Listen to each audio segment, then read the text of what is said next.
ಸಚ್ಚಿದಾನಂದಾತ್ಮೇತಿ ಮಾನುಷೇಶ್ಚ ಸುರೇಶ್ವರೈಃ ಯಥಾಕ್ರಮಂ ಬಹುಗುಣೈಃ ಬ್ರಹ್ಮಣಾ ಹಿ ಅಖಿಲೈಃ ಗುಣೈಃ ಉಪಾಸ್ಯಃ ಸರ್ವವೇದೈಶ್ಚ ಸರ್ವೈರಪಿ ಯಥಾ ಬಲಂ ಜ್ಞೇಯೋ ವಿಷ್ಣುರ್ವಿಶೇಷಸ್ತು ಜ್ಞಾನೇ ಸ್ಯಾದ್ ಉತ್ತರೋತ್ತರಂ. ಅಣುಭಾಷ್ಯದ ವ್ಯಾಖ್ಯಾನ ರೂಪವಾದ ತತ್ವಮಂಜರಿಯಲ್ಲಿ 79ನೇ ಗದ್ಯ ಭಾಗ ಈಗ ನಾವು ನೋಡ್ತಿರೋದು. ಎಲ್ಲ ದೇವತೆಗಳು ಹೇಗೆ ಭಗವಂತನನ್ನು ಉಪಾಸನೆ ಮಾಡಬೇಕು, ಎಷ್ಟೆಷ್ಟು ಗುಣಗಳಿಂದ ಅಂತ ಹೇಳುವಂತಹ ಒಂದು ಮಾತು. ಎಲ್ಲ ಹಿಂದಿನ ಗದ್ಯ ಭಾಗದಲ್ಲಿ ಬಂತು ಸಚ್ಚಿದಾನಂದಾತ್ಮೇತಿ ಅಂತ ಬಂದಿರೋದ್ರಿಂದ ಎಲ್ಲರೂ ಕೂಡ 4 ಗುಣಗಳ ಮೂಲಕ ಭಗವಂತನನ್ನು ಉಪಾಸನೆ ಮಾಡಬೇಕು, ಅದಕ್ಕಿಂತ ಹೆಚ್ಚಿನ ಮಾಡಬಾರದು ಅಂತ ಈಗೊಂದು ಪ್ರಶ್ನೆ ಬಂದಾಗ, ಸಚ್ಚಿದಾನಂದ ಅಂತ ಹೇಳಿರೋದು ಏನಿದೆ ಅದು ಅಷ್ಟು ಗುಣಗಳು ಮಿನಿಮಮ್ ಗುಣ ಅಂತ ಅರ್ಥ, ಹೊರತು ಅಷ್ಟೇ ಗುಣಗಳಿಂದ ಉಪಾಸನೆ ಮಾಡಬೇಕು, ಅದನ್ನು ಮೀರಬಾರದು ಅಂತ ಅದರ ತಾತ್ಪರ್ಯ ಖಂಡಿತ ಅಲ್ಲ.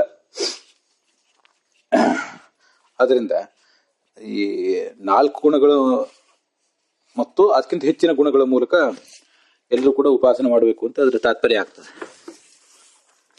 ಅದನ್ನೇ ಸಚ್ಚಿದಾನಂದ ಆತ್ಮೇತಿ ಅನ್ನೋ ಮಾತಿನಿಂದ ಮಾನುಷೈಶ್ಚ ಸಚ್ಚಿದಾನಂದ ಇತಿ ಚ ಅಂತ ಏನಿದೆಯಲ್ಲ, ಆ ಚ ಎಂಬ ಮಾತಿನಿಂದಲೇ ತಮಗೆ ಬೇಕಾದಂತಹ ಅರ್ಥವನ್ನ ಹೇಗೆ ತೆಗಿಬಹುದು ಅನ್ನೋದನ್ನ ರಾಘವೇಂದ್ರ ಸ್ವಾಮಿಗಳಿಗೆ ತೋರಿಸ್ತಾರೆ.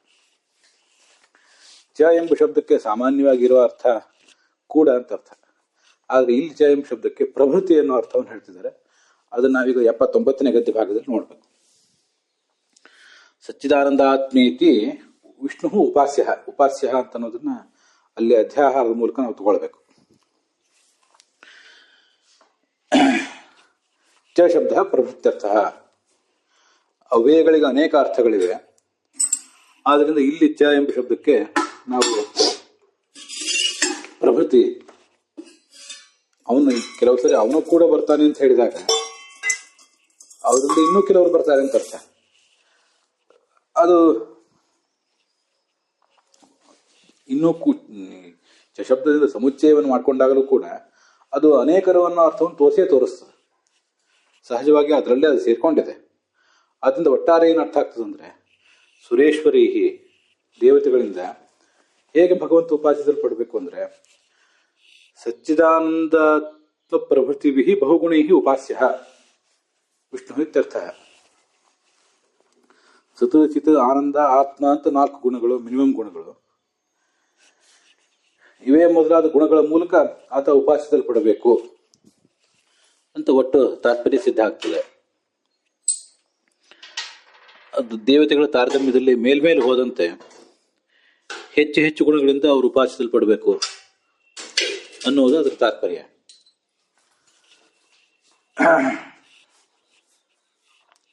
ಅದಕ್ಕೆ ಏನ್ ಕಾರಣ ಅಂದ್ರೆ, ಯಥಾಕ್ರಮ ಅವರವ್ರ ಯೋಗ್ಯತೆಯನ್ನು ಅನುಲಕ್ಷಿಸಿ ಸ್ವಪ್ರಾಪ್ಯ ಫಲಾನುರೋಧೇನ ಇತ್ಯರ್ಥ.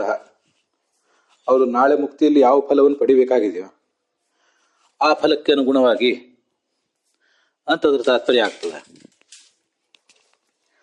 ಫಲಾನುಸಾರಿ ಆದದ್ದು ಉಪಾಸನ ಯಾವತ್ತೂ ಕೂಡ. ಫಲಾನುಸಾರಿತ್ವಾತ್ ಉಪಾಸನಾಯ.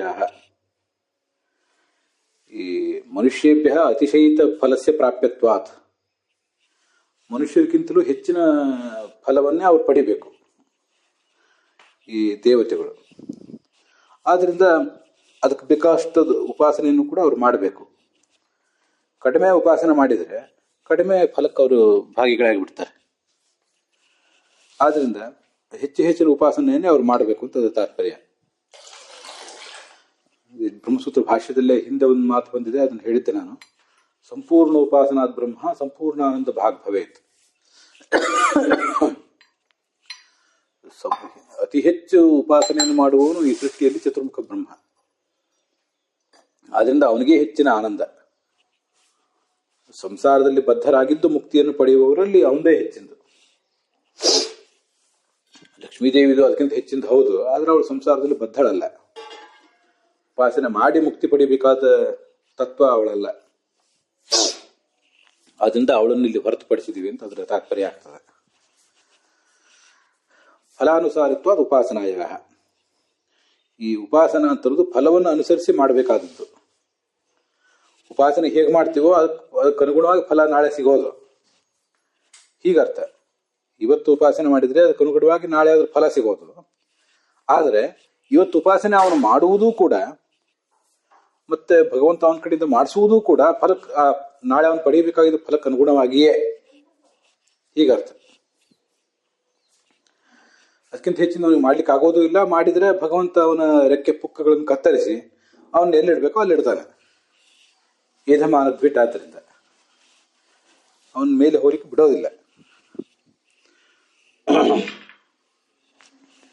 ಅಂತ ಹೀಗಾದ್ರ ತಾತ್ಪರ್ಯ ಆಗ್ತದೆ. ಮನುಷ್ಯೇಭ್ಯ ಅತಿಶಯಿತ ಫಲತ್ವ ಹೇತು ಸೂಚನಾಯ, ಅವರು ನಾಳೆ ಮುಕ್ತಿಯಲ್ಲಿ ಮನುಷ್ಯರಿಗಿಂತ ಹೆಚ್ಚಿನ ಫಲವನ್ನು ಪಡಿತಾರೆ ಅಂತ ಹೇಳಿದ್ರಲ್ಲ, ಅದಕ್ಕೇನು ಕಾರಣ ಅಂತ ಪ್ರಶ್ನೆ ಬಂದ್ರೆ, ಅವರು ದೊಡ್ಡವರು ಆದ್ರಿಂದ ಹಾಗೆ ಪಡಿತಾರೆ, ಮನುಷ್ಯರಿಗಿಂತ ದೊಡ್ಡವರು ಅಂತ ಅರ್ಥ. ದೇವ ಋಷಿ ಪಿತೃಪಾಹ ನರಾಹ ಅಂತ 5 ವರ್ಗೀಕರಣ ಇದೆ.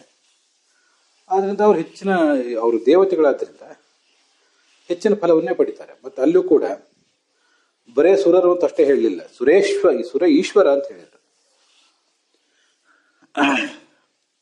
ಸುರೇಶ್ವರ ಎಂಬ ಶಬ್ದಕ್ಕೆ ಅವರು ದೇವತೆಗಳು ಹೌದು, ಮೂಲತಃ ಸ್ವಭಾವದಲ್ಲೇ ಅವರು ಶ್ರೇಷ್ಠರು. ಮತ್ತೆ ಈಶ್ವರರು ಕೂಡ ಮನುಷ್ಯರಿಗಿಂತ ಹೆಚ್ಚಿನವರವರು ಅಂತ ಈಶ್ವರ ಎಂಬ ಶಬ್ದದಿಂದ ಅದನ್ನ ಸೂಚನೆ ಮಾಡ್ತಿದ್ದಾರೆ. ಬರೇ ಸುರೈಹಿ ಇತ್ಯನುಕ್ತ, ಸುರೈಹಿ ಅಂತ ಮಾತ್ರ ಹೇಳಲಿಲ್ಲ, ಸುರೇಶ್ವರೀಹಿ ಅಂತ ಹೇಳಿರುವುದನ್ನು ಗಮನಿಸಬೇಕು.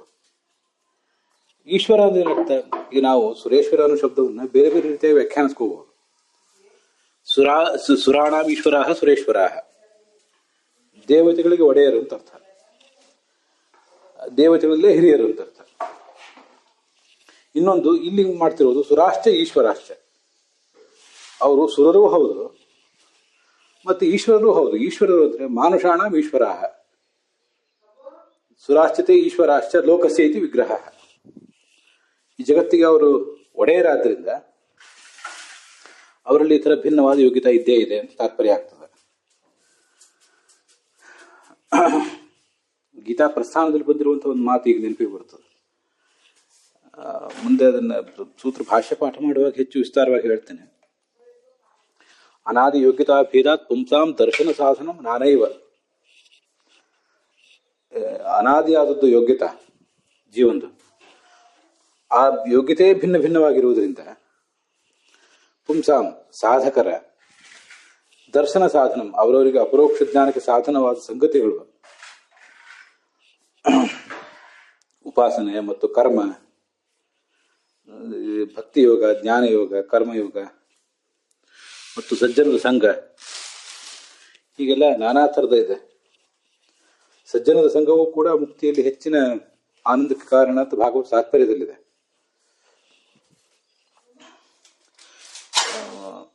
ಸಮ್ಯಕ್ ಸ್ವರೂಪಸ್ಯ ಅವ್ಯಕ್ತಿ ಅಭಾವೋ ಜನನಸ್ಯ ವಾ ಅಲ್ಪಯತ್ನ ತಥೋ ವೃದ್ಧಿ ಹೇತೋ ಸತ್ಸಂಗತಿರುವರ, ಭಾಗವತ ತಾತ್ಪರ್ಯ. ನಾವು ಅಲ್ಪ ಪ್ರಯತ್ನ ಮಾಡಿ ಅವಸರದಿಂದ ಮುಕ್ತಿಯನ್ನು ಏನಾದರೂ ಪಡೆದ್ರೆ ಅದರಿಂದ ಅಲ್ಪ ಫಲ, ಸ್ವರೂಪ ಸರಿಯಾಗಿ ಅರಳದೇ ಇರಬಹುದು. ಆದ್ರಿಂದ ನಮ್ಮ ಸ್ವರೂಪ ಪೂರ್ಣವಾಗಿ ಅರಳಬೇಕು ಅಂತಿದ್ರೆ ಸತ್ಸಂಗತಿಯನ್ನು ಮಾಡಬೇಕು ಅಂತ ಭಾಗವತ ತಾತ್ಪರ್ಯದಲ್ಲಿದೆ.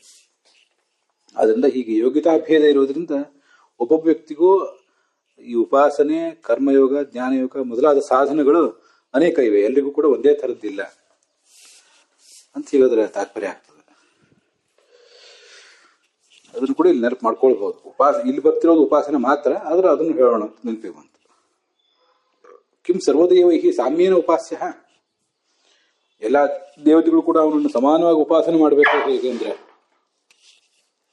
ಅಲ್ಲ, ಅವನನ್ನು ಸಮಾನವಾಗಿ ನೀವು ಉಪಾಸನೆ ಮಾಡುವುದಲ್ಲ, ಮಾಡ್ಲಿಕ್ಕೆ ಆಗೋದೂ ಇಲ್ಲ. ಎಲ್ಲರೂ ಭಿನ್ನ ಭಿನ್ನವಾಗಿಯೇ ಉಪಾಸನೆ ಮಾಡೋದು ಅಂತ ಅದರ ಅಭಿಪ್ರಾಯ.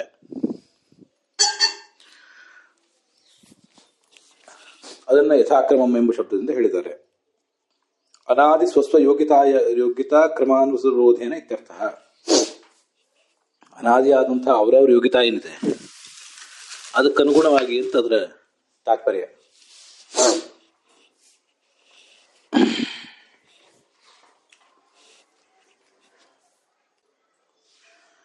ಅದು ಉಪಾಸ್ಯ ಅಂತ ಆಚಾರ್ಯ ಹೇಳಿದ್ದಾರೆ. ತಮ್ಮ ಯೋಗಿತಾನುಸಾರವಾಗಿ ಉಪಾಸನೆ ಮಾಡಬೇಕು ಅಂತ. ಆ ಉಪಾಸ್ಯ ಭಗವಂತ ಹೀಗೆ ಉಪಾಸ್ಯ ಅಂದ್ರೆ ಉಪಾಸನ ಅಂತಲ್ಲಿರೋ ಶಬ್ದವನ್ನ ಬೇರೆ ಉಳಿದ ಸಾಧನ ಪ್ರಕಾರಗಳಿಗೂ ನೀವು ಅನ್ವಯಿಸಿದ್ರಿ. ಹಾಗಾದ್ರೆ ಉಪಾಸನ ಅನ್ನುವುದು ಬೇರೆದಕ್ಕೂ ಉಪಲಕ್ಷಣ ಅಂತ ನಿಮ್ಮ ಪ್ರಶ್ನೆ. ಅದು ಯುಕ್ತವಾಗಿಯೇ ಇದೆ, ಹಾಗೆ ಅರ್ಥ. ಯಾಕೆಂದ್ರೆ ಸಾಮಾನ್ಯವಾಗಿ ನಾವು ಉಪಾಸನೆ ಅಂದ್ರೆ ಏನಂತ ಅರ್ಥ ಮಾಡ್ಕೋತೀವಿ, ಕೂತ್ಕೊಂಡು ಧ್ಯಾನ ಮಾಡೋದು ಅಂತ. ಅದಲ್ಲ ಅಂತಲ್ಲ, ಶ್ರವಣ ಮಾಡಿ ಮನನ ಮಾಡಿ ಅದಾದ ಬಳಿಕ ಒಂದು ಯಾವುದೋ ಮಂತ್ರವನ್ನು ಜಪಿಸ್ತಾ ನಿರ್ದಿಷ್ಟವಾಗಿ ಬೆನ್ನು ನೇರ ಮಾಡಿ ಆಸೀನ ಸಂಭವಾತ್ ಅಂತ ಹೇಳ್ತಾರಲ್ಲ, ಒಂದು ಕಡೆ ಕೂತ್ಕೊಂಡು ಮಾಡಬೇಕಾದ್ರು. ನಮ್ಮ ಸೂತ್ರ ಭಾಷೆದಲ್ಲಿ ಬಂದಿದೆ ಮುಂದೆ, ಒಂದು ಕಡೆ ಕೂತ್ಕೊಂಡು ಮಾಡಬೇಕಾದ ಉಪಾಸನೆ, ಅದು ಉಪಾಸನೆ ಅಂತ ಪ್ರಶ್ನೆ ಬರ್ತದೆ. ಆದರೆ ಉಪಾಸನೆ ಅಂದ್ರೆ ಅದು ಒಂದೇ ಅಲ್ಲ. ಅನುವ್ಯಾಖ್ಯಾನದಲ್ಲಿ ಬ್ರಹ್ಮಸೂತ್ರ ಭಾಷ್ಯದಲ್ಲಿ ನಮ್ಗೆ ಕಂಡು ಬಂದಿರುವಂತೆ ಸೋಪಾಸನಾಚ ವಿವಿಧ ಶಾಸ್ತ್ರಾಭ್ಯಾಸ ಸ್ವರೂಪಿಣಿ ಧ್ಯಾನ ರೂಪ ಪರಾಚಯವ. ಉಪಾಸನ ಅಂತ ಅನ್ನೋದು ಎರಡು ಥರ. ಒಂದು ಧ್ಯಾನ ರೂಪವಾದದ್ದು, ಅಂದ್ರೆ ಒಂದ್ ಕಡೆ ಕೂತ್ಕೊಂಡು ಧ್ಯಾನ ಮಾಡೋದು. ಮತ್ತೆ ಶಾಸ್ತ್ರಾಭ್ಯಾಸ ಸ್ವರೂಪಿಣಿ ಅಂತ ಮತ್ತೊಂದು. ಈ ಥರದ ಎರಡು ಥರದ ಉಪಾಸನೆಗಳಿದ್ದೇ ಇವೆ. ಇದು ಅನುವ್ಯಾಖ್ಯಾನದಲ್ಲಿ ಬಂದಿರೋದು. ಇನ್ನೊಂದು ಈ ಬ್ರಹ್ಮಸೂತ್ರ ಭಾಷ್ಯದಲ್ಲೇ ಬರುವಂತೆ ಸ್ಮರಣೋಪಾಸನಂ ಚೈವ ಧ್ಯಾನಾತ್ಮಕಮಿತಿ ದ್ವಿಧ. ಇದು ಆಸೀನ ಸಂಭವಾತ್ ಅನ್ನೋ ಸೂತ್ರದಲ್ಲಿ ಬರೋದು. ಸ್ಮರಣೋಪಾಸನೆ ಮತ್ತು ಧ್ಯಾನೋಪಾಸನೆ ಅಂತ ಎರಡು ಥರ ಇದೆ. ಅಲ್ಲಿ ಸ್ಮರಣಂ ಸರ್ವದಾ ಯೋಗ್ಯಂ ಧ್ಯಾನೋಪಾಸನ ಮಾಸನೆ. ಸ್ಮರಣೋಪಾಸನೆಯನ್ನು ನೀವು ಯಾವಾಗಲೂ ಮಾಡಬಹುದಂತೆ. ಆದ್ರೆ ಧ್ಯಾನೋಪಾಸನೆಯನ್ನು ಮಾತ್ರ ಒಂದ್ ಕಡೆ ಕೂತ್ಕೊಂಡೇ ಮಾಡ್ಬೇಕು. ನಾನು ಹೇಳಿದ್ರೆ ಬೆನ್ನನ್ನೇ ಈ ಭಗವದ್ಗೀತಾದಲ್ಲಿ ಬಂದಿರುವಂತೆ ನಾಸಿಕಾಗ್ರದಲ್ಲಿ ನಮ್ಮ ದೃಷ್ಟಿಯನ್ನಿಟ್ಟು ಚೈಲಾಜನ ಕುಶೋತ್ತರಂ ಹೀಗೆ ಮಾಡುವುದೆಲ್ಲ ಏನಿದೆ ಅದು ಧ್ಯಾನೋಪಾಸನೆ, ಕೂತ್ಕೊಂಡು ಮಾಡ್ಬೇಕಾದ್ರು. ಸ್ಮರಣೋಪಾಸನೆ ಅಂತ ನೀವು ಓಡಾಡ್ತಾ ಹೀಗೆ ನಾವು ಭಗವಂತನನ್ನ ಯಾವುದೋ ಒಂದು ಹರೇ ಬಹಳ ದೊಡ್ಡ ಮಂತ್ರ ಅಲ್ಲದೆ ಹೋದ್ರು ಕೇವಲ ಹರೇ ರಾಮ ಅಂತ ಹೀಗೆ ಉಪಾಸನೆ ಮಾಡುವುದು ಕೂಡ ಸ್ಮರಣೋಪಾಸನೆಯೇ. ಆದ್ರಿಂದಲೇ ಉಪಾಸನ ಅನ್ನೋದು ಒಟ್ಟು ಮೂರು ಥರ. ಒಂದು ಸ್ಮರಣೋಪಾಸನೆ, ಬೇರೆ ಯಾವುದೇ ನಾವು ಕೆಲಸ ಮಾಡ್ತಾ ಇರುವಾಗ ಈ ಭಗವದ್ಗೀತಾದಲ್ಲಿ ಮತ್ತು ಭಾಗವತದಲ್ಲೆಲ್ಲ ಬಂದಂತೆ ಶೃಣ್ವನ್ ಜಿಘ್ನನ್ ಸ್ಪೃಶನ್ ಉನ್ಮಿಷನ್ ನಿಮಿಷನ್ ಅಪಿ ಅಂತ ಭಗವದ್ಗೀತಾದಲ್ಲಿ ಬಂದಿದೆ.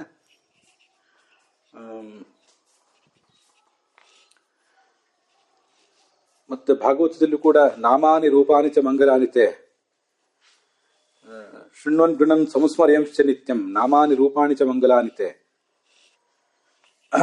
ಕ್ರಿಯಾಸು ಚರಣಾರವಿಂದಯೋ ಆವಿಷ್ಟ ಚಿತ್ತೋನುಭವಾಯ ಕಲ್ಪತೆ. ಶೃಣ್ವನ್ ನೀನು ಕೇಳಬೇಕು, ಇನ್ನೊಬ್ರಿಗೆ ಕೇಳಿಸ್ಬೇಕು, ಹೀಗೆಲ್ಲ ಥರನು. ಆದ್ರಿಂದ ನೀವು ಬೇರೆ ಕ್ರಿಯಾಸು ಲೌಕಿಕ ಕ್ರಿಯೆಗಳನ್ನು ಮಾಡುವಾಗಲೂ ಕೂಡ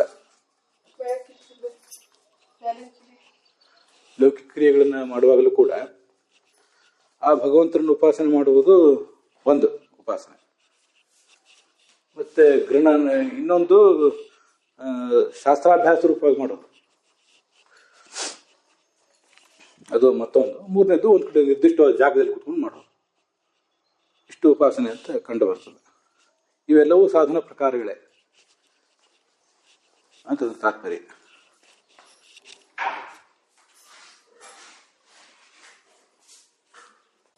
ಅಲ್ಲಿಗೆ ಈ ಭಾಗ ಸಮಾಪ್ತ ಆಗಿದೆ.